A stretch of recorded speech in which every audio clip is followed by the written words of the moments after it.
You can easily fix the P0133 engine code by replacing the fuel injectors.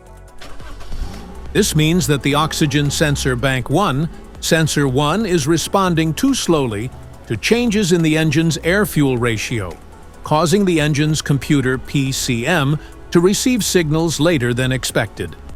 Under this circumstance, short-distance driving is permitted, but your vehicle should be repaired as soon as possible.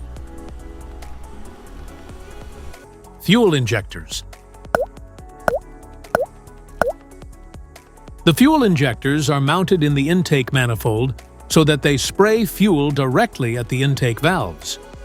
Inspect the leaking fuel injectors on the fuel rail. Carefully remove the fuel injector. Make sure the new injector has new seals and never use the old seats over. When you change the fuel injectors, change them all as a set.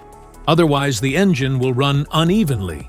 To prevent leaking, get some gasoline, put it in a cup, and then dip the new fuel injector into it.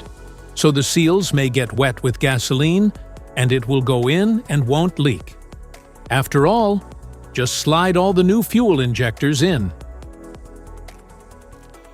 This error occurs in OBD2 equipped vehicles, especially those manufactured since 1996. It is commonly found in Mercedes, Volkswagen, Acura, Ford, Nissan, Honda, Audi, Toyota, BMW, and Cadillac. If you like this video, don't forget to subscribe to our channel. Thanks for watching.